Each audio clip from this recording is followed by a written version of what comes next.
그 시대에 엘리사라는 사람이 있었다. 사람들은 그를 선지자라고 불렀지만 엘리사 자신은 그 호칭을 부담스럽게 생각했다. 그는 자신을 그저 사람들의 이야기를 들어주고 상처를 들여다보고 때로는 잔인한 진실을 말해주는 사람이라 여겼다. 그러나 현실에서 사람들은 누군가에게 이름을 붙여야 마음이 편하다.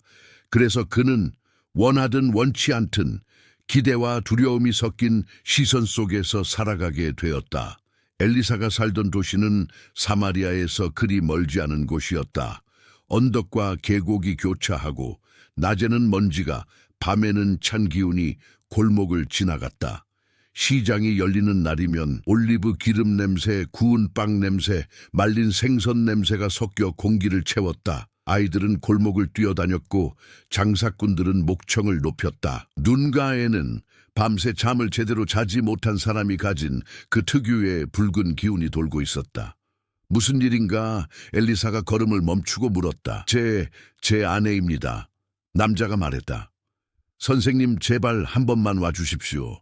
그녀가 요즘 계속 숨을 가쁘게 쉬다가 어젯밤에는 거의... 말이 목에서 끊겼다. 그는 숨을 크게 들이쉬고 다시 말을 이었다. 선생님, 사람들은 말합니다. 선생님께 가보라고. 선생님은 기적을 일으키는 사람이 아니라 진실을 말해주는 사람이라고. 무슨 말이라도 좋으니 제발 와서 봐 주십시오. 엘리사는 눈을 가늘게 떴다. 그는 기적을 일으킨다는 말을 싫어했고 사람들의 과장된 기대를 경계했다. 그러나 이 젊은 남자의 눈에는 기대를 넘어선 절박함이 담겨 있었다. 아마도 어머니일 것이다.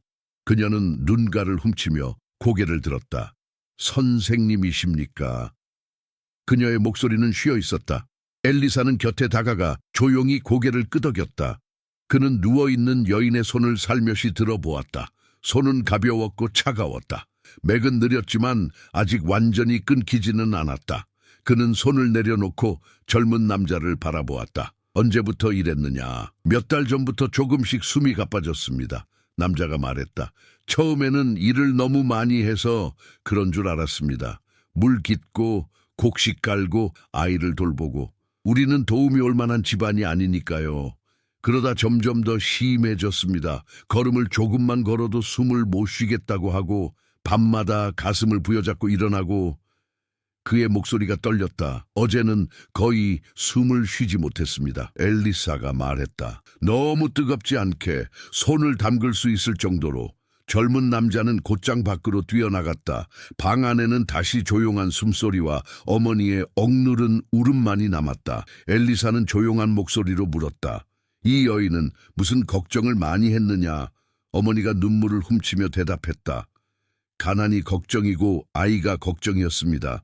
남편이 장터에 나갔다 돌아오지 않으면 혹시 다친 건 아닌지, 무슨 사고를 당한 건 아닌지 늘 그런 것들을 마음에 품고 있었습니다. 그러면서도 내색을 안 하려고 했지요. 웃으려고 애쓰고 남편 앞에서는 괜찮다고 말하고. 엘리사는 잠시 그녀를 바라보았다. 마음이 몸을 갉아먹는다는 말을 그는 여러 번 떠올렸다. 무거운 생각과 두려움이 흙먼지를 삼키는 허파보다도 더 사람을 천천히 무너뜨릴 때가 있었다. 네가 할 수 있는 건 기적 같은 것이 아니다. 엘리사가 말했다. 하지만 그 손 하나가 그녀에겐 마지막 다리가 될 수도 있다. 시간이 흘렀다. 며칠 동안 엘리사는 틈틈이 그 집을 찾아갔다. 여인의 상태는 나아졌다가 다시 나빠졌다. 어떤 날은 조금 숨이 편해 보였고 어떤 날은 아침부터 얼굴이 잿빛이었다. 젊은 남자의 얼굴도 점점 더 야위어 갔다. 밤에 제대로 잠을 자지 못한 티가 역력했다. 그러나 그의 눈빛은 쉽게 포기하지 않는 사람의 것이었다. 그러던 어느 밤 엘리사는 한참 늦은 시간에 그 집에서 급히 사람을 보냈다는 소식을 들었다. 그는 서둘러 골목을 걸었다. 하늘은 이미 완전히 어두워졌고 별이 몇 개 떠 있었다. 그러나 그것이 생명의 의지인지 단지 몸이 마지막으로 버티는 것인지 분간하기 어려웠다. 젊은 남자가 떨리는 목소리로 말했다. 선생님, 제가 잠깐 졸았습니다. 정말 잠깐이었습니다. 눈을 떴을 때 그녀가 이미 이렇게. 그의 목소리는 점점 흐려졌다. 제가 나쁜 남편이었습니다. 지켜보지 못했습니다. 엘리사는 그를 바라보았다. 이 순간에 어떤 말도 위로가 되기 어렵다는 것을 그는 알고 있었다. 내 잘못이 아니다라는 말은 때로는 너무 가볍게 들렸다. 대신 그는 조용히 말했다. 네가 여기 있다는 것만으로도 그녀는 혼자가 아니었다. 방 안은 무거웠다. 사람들은 하나 둘 자리를 떴다. 장례를 준비해야 했다. 여인의 몸은 천으로 덮였다. 젊은 남자는 그 옆을 떠나지 못했다. 어머니는 계속 눈물을 훔쳤다. 제가 접어둔 담요, 그녀가 쓰던 그릇, 아이가 자다가 울면 그녀의 이름이 먼저 떠오릅니다. 그런데 저는 이제 혼자입니다. 엘리사는 대답하지 않고 한참 동안 그 곁에 서 있었다. 그는 조언을 쉽게 내뱉는 사람은 아니었다. 강해져라, 잊어라 같은 말은 듣기 좋지만 속을 더 허물기도 했다. 대신 그는 조용히 말했다. 너는 혼자가 아니다. 모두들 그렇게 말합니다. 젊은 남자가 씁쓸하게 웃었다. 하지만 밤이 되면 아무도 제 옆에 없습니다. 밤이 길게 느껴질 것이다. 엘리사가 말했다. 그 길이를 억지로 줄이려고 하지 마라. 견딜 수 있을 만큼만 버텨라. 오늘은 오늘만큼만, 내일은 내일의만큼만. 그는 잠시 말을 멈추었다가 덧붙였다. 처음 몇 달은 거의 아무것도 하지 못했다. 그는 시장에 나가기를 두려워했다. 사람들의 시선을 마주칠 자신이 없었기 때문이다. 집 안에 있는 물건 하나하나가 아내의 손길을 떠올리게 했다. 그릇을 들면 함께 나누어 먹던 식사가 생각났고 문을 열면 문간에서 기다리던 그녀의 모습이 겹쳤다. 그러나 집 안에만 머물 수는 없었다. 곡식은 바닥이 났고 아이는 자라야 했다. 결국 그는 다시 시장으로 나갔다. 사람들은 그를 볼 때 잠시 눈을 피했다가 곧 아무 일 없었다는 듯 일상으로 돌아갔다.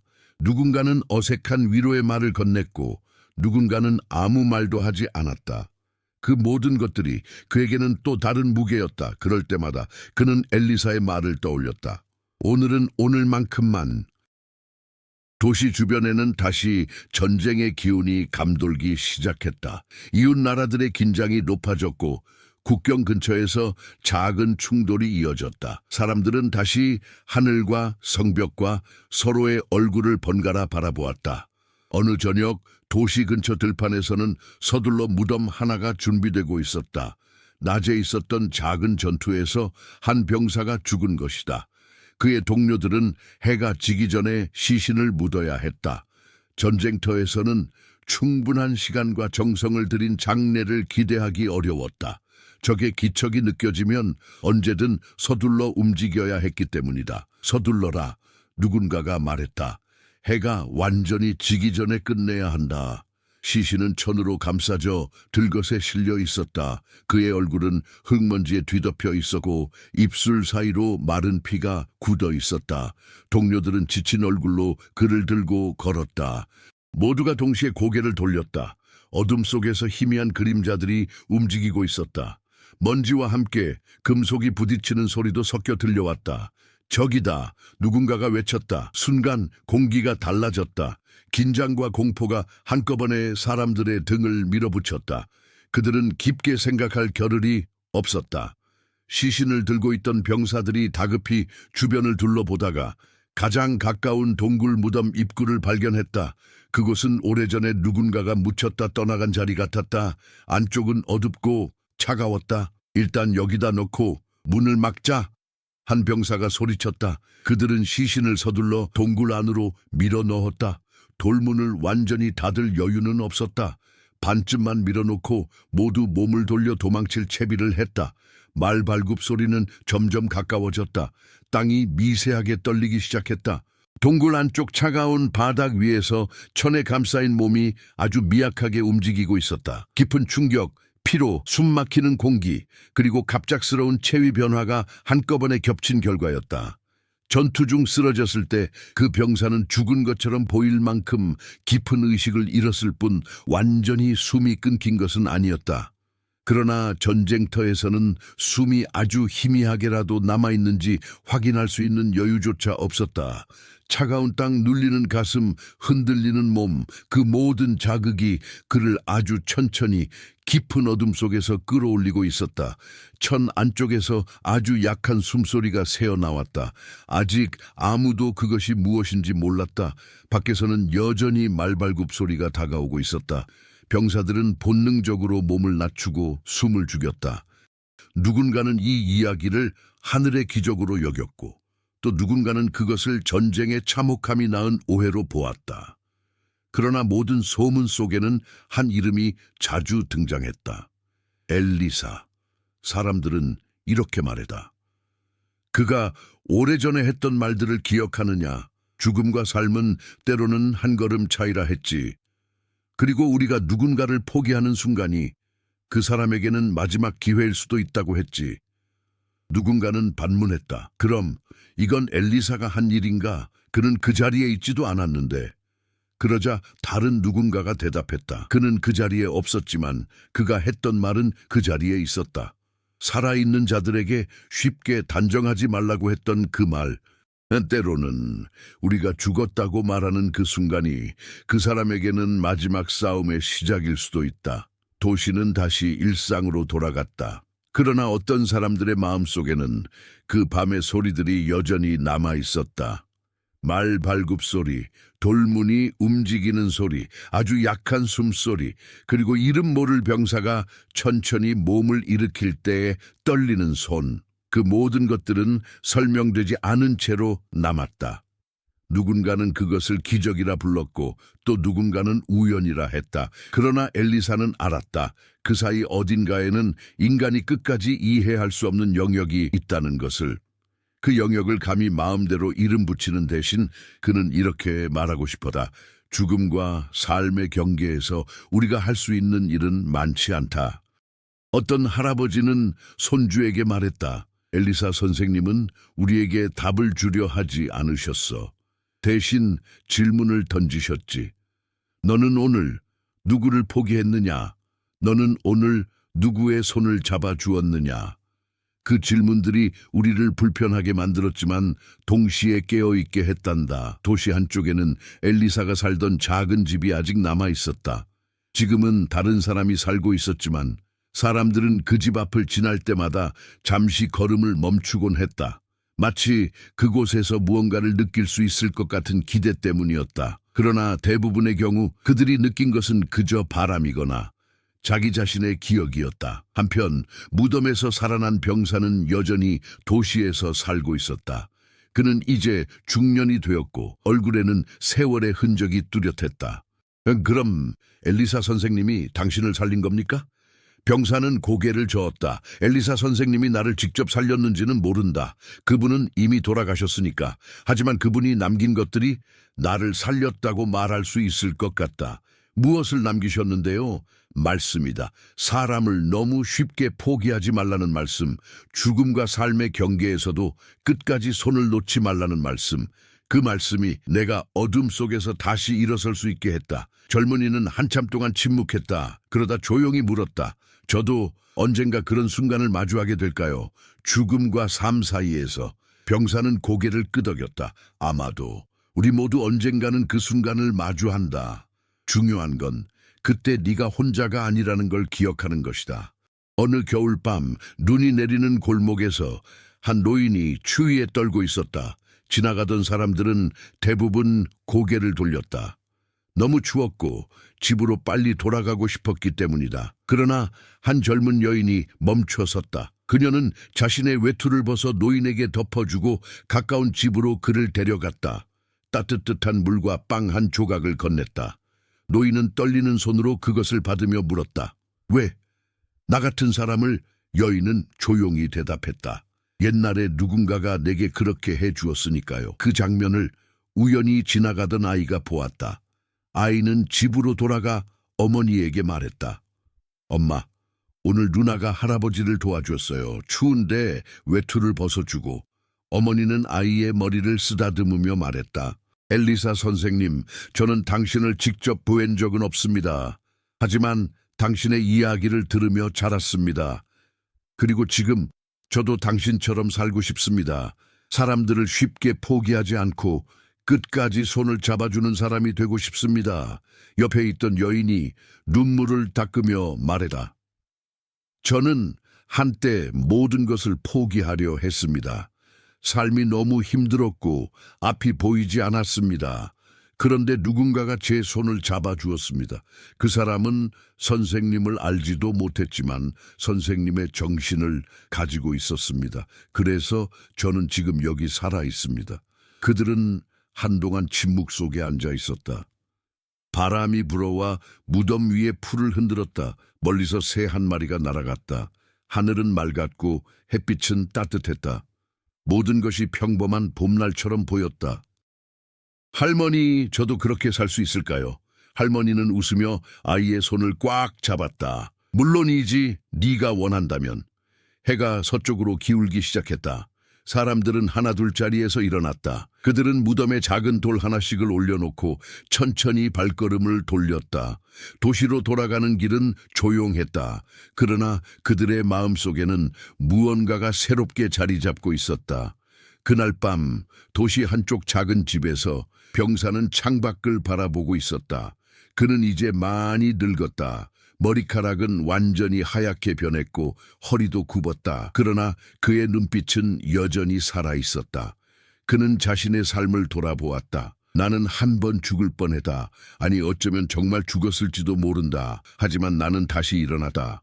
그리고 그 이후로 매일이 선물이었다. 다음 날 도시 사람들은 그의 죽음을 애도했다. 장례는 조용히 치러졌다. 그의 시신은 도시 외곽 엘리사의 무덤 근처에 묻혔다. 사람들은 말했다. 그는 엘리사 선생님의 정신을 이어받은 사람이었다. 그러니 그 근처에 묻히는 게 맞다. 무덤께 모인 사람들 중 한 젊은이가 조용히 말했다. 저는 이 사람에게서 많은 것을 배웠습니다. 그는 자신이 위대한 사람이라고 말하지 않았습니다. 하지만 그의 삶 자체가 우리에게 가르침이었습니다. 다른 이가 덧붙였다. 그는 기적을 말하지 않았습니다. 대신 매일의 작은 선택이 얼마나 중요한지를 보여주었습니다. 해가 지고 사람들은 하나둘 떠났다. 무덤계는 다시 고요만 남았다. 바람이 불어와 풀을 흔들고 나무잎을 떨어뜨려다. 모든 것이 평범한 저녁처럼 보였다. 오래된 책 한 귀퉁이에 할머니의 이야기 속에 무덤가의 작은 비석에 그의 이름은 남아있었다. 그리고 그 이름을 듣는 사람들은 각자 자기만의 이야기를 만들어갔다. 엘리사는 죽은 자를 살렸다. 엘리사는 사람들에게 희망을 주었다. 엘리사는 우리에게 포기하지 말라고 가르쳤다. 모든 이야기가 정확하지는 않았다. 어떤 것은 과장되었고 어떤 것은 축소되었다. 하지만 그 모든 이야기의 중심에는 하나의 진실이 흐르고 있었다. 사람은 서로를 필요로 한다는 것, 그리고 그 필요를 외면하지 않을 때 우리는 함께 더 멀리 갈 수 있다는 것. 어느 여름날 저녁 한 아이가 할아버지에게 물었다. 할아버지, 엘리사는 정말 기적을 일으켰어요. 할아버지는 잠시 생각하다가 대답했다. 기적이 무엇인지에 따라 다르지. 그리고 그것이 진짜 기적이었다. 세상은 여전히 복잡했고 삶은 여전히 힘들었다. 하지만 어둠 속에서도 작은 빛들이 계속 켜지고 있었다. 그리고 그 빛들이 서로를 비추며 함께 더 밝은 내일을 만들어가고 있었다. 엘리사는 더 이상 이 세상에 없었다. 그러나 그의 목소리는 여전히 들렸다. 포기하지 마라. 손을 놓지 마라. 함께라면 우리는 할 수 있다. 그 목소리가 바람을 타고 세대를 넘어 계속 울려 퍼지고 있었다. 그리고 그것으로 충분했다. 그러나 어느 집, 어느 골목에나 전쟁과 가뭄이 남긴 그림자는 드리워져 있었다. 어느 날 아침 엘리사는 작은 골목을 따라 천천히 걷고 있었다. 햇빛이 지붕과 지붕 사이를 비집고 내려와 바닥에 긴 줄무늬를 만들고 있었다. 골목 구석에는 물이 새으며든 벽이 있었고 그 위로는 진한 비의 흔적이 희미하게 남아 있었다. 그는 늘 그렇듯 사람들의 얼굴을 살폈다. 누가 더 지쳐 있는지, 누가 무언가를 참아내고 있는지, 누가 누군가를 기다리고 있는지. 그때 뒤에서 조급한 발소리가 다가왔다. 엘리사 선생님, 선생님. 거친 숨소리와 함께 한 젊은 남자가 그를 향해 달려왔다. 얼굴에는 땀이 맺혀 있었고 옷자락에는 흙이 묻어 있었다. 그 절박함은 거짓으로 흉내 낼 수 있는 것이 아니었다. 알겠다. 엘리사가 조용히 말했다. 길을 안내해라. 젊은 남자는 다급히 고개를 끄덕이고 앞장섰다. 골목을 몇 번이나 꺾고 사람들 사이를 헤치고 좁은 계단을 내려가자 허름한 집 하나가 나타났다. 문은 반쯤 열려 있었고 안에서는 누군가의 낮은 울음소리가 새어나왔다. 집 안은 어두웠다. 작은 창 하나로 들어오는 빛만이 방 안의 공기를 겨우 밝혀주고 있었다. 방 한쪽에는 해진 담요가 깔려 있었고 그 위에 한 여인이 누워 있었다. 얼굴은 창백했고 입술은 마른 흙처럼 갈라져 있었다. 숨은 얕고 불규칙했다. 가슴이 오르내릴 때마다 목에서 가느다란 소리가 났다. 그녀의 곁에는 나이가 지긋해 보이는 여인이 앉아 있었다. 저는 그냥 옆에서 손을 잡고 있는 것밖에 할 수 있는 게 없었습니다. 엘리사는 여인의 가슴과 옆구리를 조심스럽게 눌러보았다.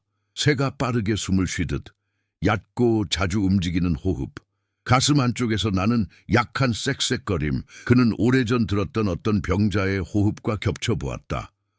몸이 점점 스스로를 잠가가고 있군. 그는 잠시 눈을 감았다 떴다. 밖에 물이 있느냐? 엘리사가 물었다. 예, 우물에서 길어온 물이 조금 있습니다. 젊은 남자가 급히 대답했다. 끓인 적은? 없습니다. 남자가 머뭇거렸다. 엘리사는 짧게 한숨을 내쉬었다.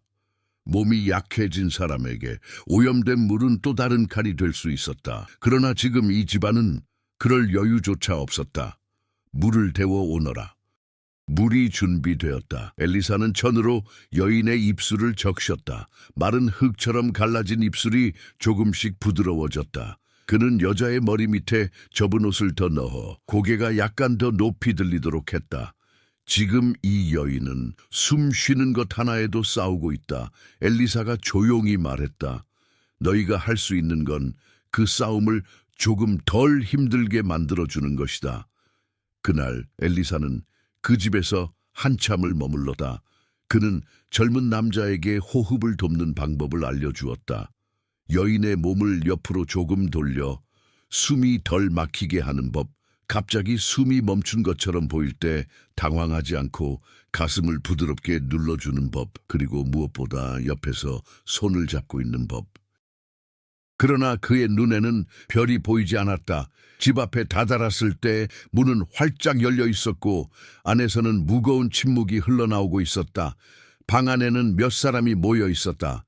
어머니는 구석에 앉아 두 손으로 얼굴을 가린 채 울고 있었다.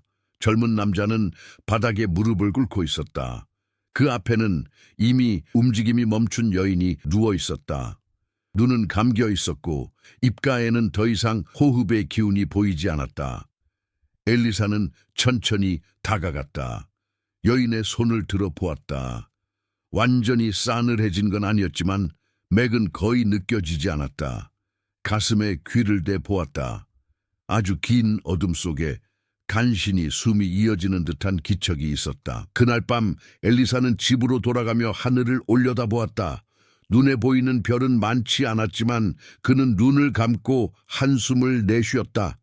나는 선지자라 불리지만 사람을 살려낼 힘은 없다. 그는 속으로 중얼거렸다.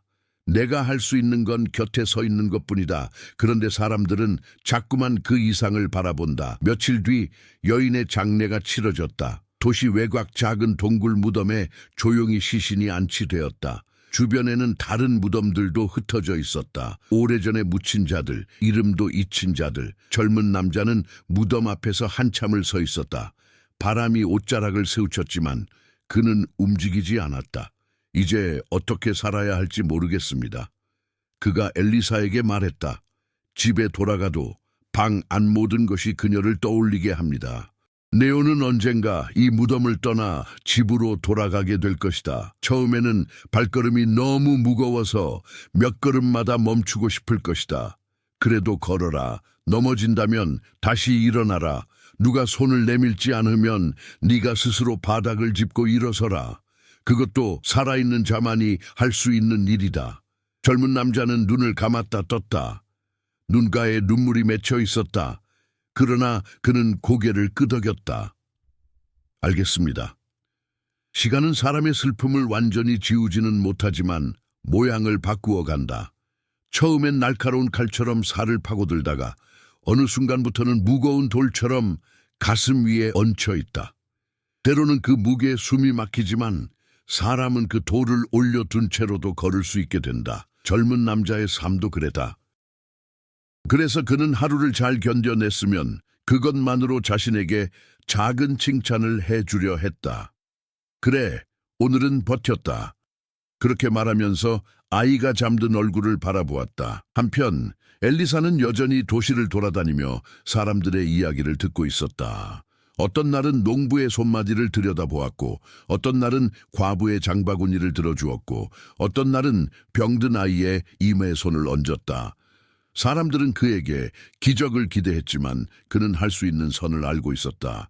그래서 더 조심스럽게 말을 골랐다. 나는 너를 대신해 아파해 줄 수는 없다. 하지만 너의 아픔을 외면하지 않을 수는 있다. 그 말 속에 엘리사가 할 수 있는 일과 할 수 없는 일이 모두 들어있었다. 그로부터 시간이 더 흘렀다. 바람이 세차게 불기 시작했다. 먼지가 일었고 멀리서 낯선 소리가 들려왔다. 들었느냐? 한 병사가 속삭였다. 저쪽 골짜기에서 적군의 움직임이 보였다는 말이 있다. 헛소문이길 바랄 뿐이지. 또 다른 병사가 대꾸했다. 하지만 혹시 모르니 서두르는 게 좋겠다. 그들은 도시 근처 오래된 무덤들이 늘어서 있는 곳에 이르렀다. 그곳에는 이미 여러 개의 동굴 무덤들이 있었다. 문이 굳게 막힌 곳도 있었고 일부는 오래전에 열렸다. 다시 대충 막힌 흔적만 남아 있었다. 돌문 하나는 반쯤 기울어진 채로 서 있었다. 저기 비어있는 곳이 있다. 누군가가 말했다. 예전에 쓰이던 무덤 같지만 안에는 아무도 없는 것 같다. 저 안에라도 잠시 그들이 다가가려는 순간 멀리서 말발굽 소리가 들려왔다. 그 순간 동굴 안쪽 어둠에서 아주 미약한 소리가 났다. 처음에는 아무도 그것이 무엇인지 알아차리지 못했다. 바람이 부딪히는 소리인지 안쪽에서 떨어지는 작은 돌멩이 소리인지 분간이 가지 않았다. 그러나 시신을 마지막으로 밀어넣던 병사 하나의 손끝에 이상한 감각이 전해졌다. 움직였다. 그는 눈을 크게 떴다. 순간 등골을 타고 오싹한 느낌이 올라왔다. 전쟁터에서 오래 지낸 병사들도 죽음과 마주하는 일에 익숙하다 해도 이 감각은 다른 종류였다. 그는 본능적으로 손을 떼었다. 왜 그래? 옆에 있던 동료가 물었다. 아무것도 아니다. 그는 고개를 저었다. 그냥 내가 착각한 것 같다. 그러나 그 말은 스스로를 향한 것이기도 했다. 무덤들 사이에 몸을 숨기고 돌 뒤에 웅크렸다. 그들의 눈은 어둠 속에서 빛나는 무언가를 찾고 있었지만 귀는 자신들의 심장 소리에 더 지배되고 있었다. 그들 중 한 명이 속으로 중얼거렸다. 하늘이여, 제발 오늘 밤만은. 그 기도는 끝까지 이어지지 못했다. 말발굽 소리가 코앞까지 다가왔기 때문이다. 이 밤 이후 사람들은 여러 가지 이야기를 만들어냈다. 어떤 이는 말했다. 죽은 병사의 몸이 오래전에 묻혀있던 사람의 뼈와 닿자 다시 살아났다. 또 어떤 이는 고개를 저었다. 그는 완전히 죽지 않았던 것이다. 숨이 아주 미약하게 남아있었던 거다. 우리가 너무 서둘러 그를 죽었다고 생각했을 뿐 도시는 소문으로 가득해졌다. 어쩌면 그 때문에 누군가는 이상한 느낌을 기억했고 그 기억이 언젠가 또 다른 사람을 더 오래 지켜보게 만들지도 모른다. 엘리사는 이 소문을 들었을 때 한동안 아무 말도 하지 않았다. 사람들은 그에게 묻고 싶어 했다. 선생님, 이게 기적인가요? 죽은 자가 다시 살아난 겁니까? 그러나 엘리사는 고개를 저었다. 나는 그 자리에 있지 않았다. 그는 말했다. 그리고 무엇이 정말 일어났는지 모른 채 이름을 붙이고 싶지도 않다. 그는 잠시 말을 멈추었다가 덧붙였다. 한 가지는 말할 수 있다. 우리는 너무 쉽게 누군가를 끝났다고 말한다. 아직 숨이 남아있을지도 모르는 사람에게 아직 일어설 힘이 남아있을지도 모르는 사람에게. 그러나 한 가지는 분명하다. 살아있는 동안 서로를 더 깊이 바라보고 더 오래 붙잡아 두려는 마음, 그 마음이 있다면 어떤 밤은 우리 생각보다 조금 더 길게 빛날지도 모른다. 그 병사의 이야기는 도시 전체에 퍼졌지만 시간이 지나면서 사람들의 관심은 서서히 다른 곳으로 옮겨갔다.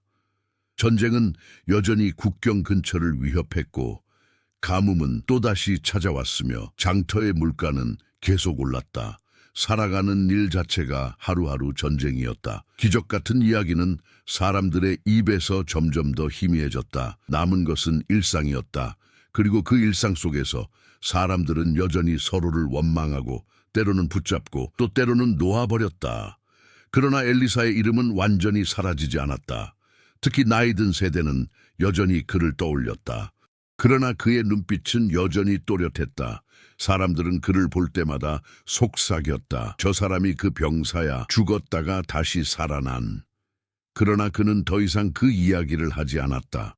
대신 그는 조용히 자신의 삶을 살았다. 병든 이웃을 돌보고 어려운 사람을 도우며 아이들에게 이야기를 들려주었다. 어느 날 한 젊은이가 그를 찾아왔다. 저는 사람들이 하는 이야기를 들었습니다. 당신이 죽었다가 다시 살아났다고요. 그게 정말입니까? 병사는 잠시 그를 바라보다가 천천히 대답했다. 나는 그날 무슨 일이 일어났는지 정확히 모른다. 내가 정말 죽었는지 아니면 그냥 깊이 잠들어 있었는지. 하지만 한 가지는 확실하다. 내가 눈을 떴을 때 나는 다시 기회를 얻었다는 것을 젊은이가 물었다. 누군가의 손, 누군가의 말, 누군가의 기억이 너를 붙잡아 줄 수 있다. 그날 이후 젊은이는 자주 병사를 찾아왔다. 그들은 함께 이야기를 나누고 때로는 침묵 속에서 시간을 보냈다. 병사는 젊은이에게 엘리사의 이야기를 들려주었다. 그가 어떻게 사람들을 대했는지, 어떻게 그들의 아픔을 외면하지 않았는지, 어떻게 마지막까지 희망을 놓지 않았는지. 세월은 계속 흘렀다. 도시는 여전히 복잡했고 사람들은 여전히 힘들게 살았다. 그러나 어딘가에서는 엘리사의 유산이 계속 이어지고 있었다. 누군가는 병든 이웃을 찾아갔고 누군가는 쓰러진 사람을 일으켜 세웠고 누군가는 절망 속에 있는 이에게 손을 내밀었다. 그들은 자신이 엘리사의 가르침을 따르고 있다고 의식하지 못했을지도 모른다. 하지만 그들의 행동 속에는 그가 남긴 정신이 흐르고 있었다. 그래, 그게 바로 사람이 사람에게 할 수 있는 일이란다. 작지만 따뜻한 일.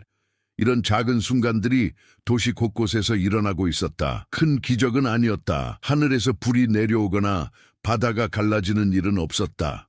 하지만 사람과 사람 사이에서 아주 작은 빛들이 계속 켜지고 있었다.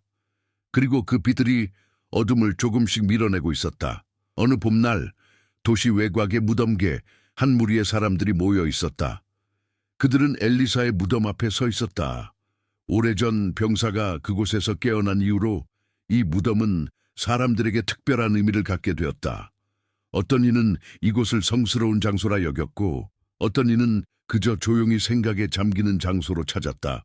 한 중년 남자가 무덤 앞에 무릎을 꿇고 조용히 말했다. 하지만 그 평범함 속에 깊은 의미가 숨어 있었다. 한 할머니가 손주를 데리고 무덤 가까이 왔다. 아이가 물었다. 할머니, 여기 누가 묻혀 있어요? 엘리사라는 분이란다. 아주 오래전에 돌아가신 분이지. 그분은 무슨 일을 하셨어요? 할머니는 잠시 생각했다. 글쎄, 기적을 일으키셨다고 하는 사람도 있고 그냥 사람들을 도우셨다고 하는 사람도 있어. 하지만 할머니가 생각하기에는 그분이 한 가장 큰 일은 사람들에게 포기하지 말라고 가르친 거란다. 포기하지 말라고요. 그래, 자기 자신을 포기하지 말고 다른 사람을 포기하지 말고 힘들어도 조금만 더 버티고 어두워도 빛을 찾으려고 노력하고 그렇게 살라고 가르치신 거지. 아이는 고개를 끄덕였다. 나는 그 선물을 헛되이 쓰지 않으려 노력했다. 그는 옆방에서 자고 있는 손주들을 생각했다. 그들은 그의 이야기를 들으며 자랐다. 할아버지는 죽었다가 살아났어요? 아이들이 물으면 그는 항상 이렇게 대답했다. 중요한 건 내가 어떻게 살았느냐란다. 다시 일어난 뒤에. 그는 천천히 자리에 누웠다. 몸은 무거웠지만 마음은 가벼웠다. 그는 자신이 곧 이 세상을 떠날 것임을 알고 있었다. 하지만 두렵지 않았다. 그는 자신의 삶이 비록 완벽하지는 않았지만 의미가 있었다고 믿었다. 엘리사 선생님, 제가 선생님의 가르침을 잘 따랐는지 모르겠습니다. 하지만 최선을 다했습니다. 그리고 이제 다음 세대가 이어갈 것입니다. 그는 눈을 감았다. 숨은 천천히 고요하게 흘렀다. 그리고 어느 순간 그의 숨은 멈췄다. 평화롭게 고요하게. 하지만 그 평범함 속에 깊은 연속성이 있었다. 엘리사가 남긴 것은 돌에 새겨진 기록이 아니었다. 화려한 건물도 거대한 기념비도 아니었다. 그가 남긴 것은 사람들의 마음속에 새겨진 질문이었다. 너는 오늘 누구를 포기했느냐? 너는 오늘 누구의 손을 잡아주었느냐? 그 질문은 세대를 넘어 계속 전해졌다. 할아버지가 손주에게, 어머니가 아이에게, 스승이 제자에게, 그리고 그 질문을 받은 사람들은 자신의 삶 속에서 답을 찾아갔다. 완벽한 답은 아니었다. 때로는 실패했고, 때로는 넘어졌다. 하지만 그들은 계속 일어났다. 다시 손을 내밀었다. 다시 누군가를 붙잡았다. 많은 세월이 흘렀다. 도시는 변했고 사람들도 변했다. 전쟁도 있었고 평화도 있었다. 기근도 있었고 풍요도 있었다. 그러나 엘리사의 이름은 완전히 사라지지 않았다. 만약 기적이 설명할 수 없는 신비한 일이라면 아마도 그랬을 거야. 하지만 만약 기적이 사람의 마음을 바꾸고 절망 속에서 희망을 찾게 하는 것이라면 그건 분명히 일어났단다. 그럼 저도 기적을 일으킬 수 있어요? 할아버지는 웃으며 고개를 끄덕였다. 물론이지. 네가 누군가를 포기하지 않고 끝까지 손을 잡아준다면 그것도 기적이란다. 아이는 고개를 끄덕이며 할아버지의 손을 꽉 잡았다. 하늘에는 별이 떠오르기 시작했다. 도시는 조용히 밤을 맞이했다. 그리고 어딘가에서는 여전히 누군가가 누군가의 손을 잡고 있었다. 엘리사의 이야기는 이렇게 끝나지 않는 이야기였다. 그의 삶은 끝났지만 그가 남긴 정신은 계속 살아 숨쉬었다. 사람들의 작은 선택 속에서, 따뜻한 손길 속에서, 포기하지 않는 마음 속